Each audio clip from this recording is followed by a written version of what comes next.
F1 த மூவியோட official OTT releasing டேட்டை பார்த்துடலாம். வீடியோ பார்த்துட்டு இருக்கவங்க லைக் பண்ணிட்டு பாருங்க. ஸோ இந்த படம் ஜூன் மந்த் 27 வந்துட்டு ரிலீஸ் ஆச்சு.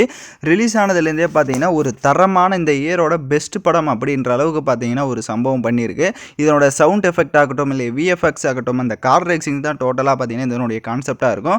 ஸோ படம் கண்டிப்பாக வந்துட்டு தேட்டரில் மிஸ் பண்ணவங்க இப்போ தேட்டரில் ரன் ஆகிட்டு தான் இருக்குது. மோஸ்ட்லி பார்த்தீங்கன்னா இப்போ கூலியாக இருக்கட்டும், இல்லை வார் ரெண்டுமே வந்துட்டு ரிலீஸ் ஆயிருந்தது. பட் அந்த அளவுக்கு பர்ஃபார்ம் பண்ணதுனால சில தேட்டர்ஸ் பார்த்தீங்கன்னா F1 படமே திருப்பி போட்டிருக்காங்க. ஸோ அந்த அளவுக்கு ஒரு சம்பவம் 2025 இந்த படம் பண்ணியிருக்கு. அந்த சவுண்ட் எஃபெக்ட்டுக்கோசரமே இந்த படம் பார்த்தீங்கன்னா வேற லெவலில் இருக்குது.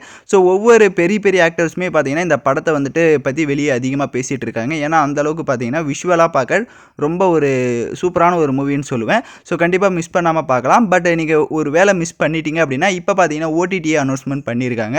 அதாவது ஆகஸ்ட் 22 பார்த்தீங்கன்னா ஒரு 5 பிளாட்ஃபார்மில் இந்த படத்தை தமிழ் டப்டோட பார்த்தீங்கன்னா அவைலபிளாக நமக்கு கிடைக்க போகுது. ஸோ தேட்டரில் இந்த படத்தை பார்த்து மிஸ் பண்ணவங்க எல்லாருமே ஆகஸ்ட் 22 அன்னைக்கு பார்த்தீங்கன்னா இந்த படத்தை நம்ம பார்த்து தமிழ் டப்டோட என்ஜாய் பண்ணலாம். ஸோ நீங்கள் யாராவது தேட்டரில் பார்த்துருந்தீங்கன்னா உங்களோட எக்ஸ்பீரியன்ஸை மறக்காமல் கமெண்ட் பண்ணிவிட்டு சப்ஸ்கிரைப் பண்ணுங்கள்.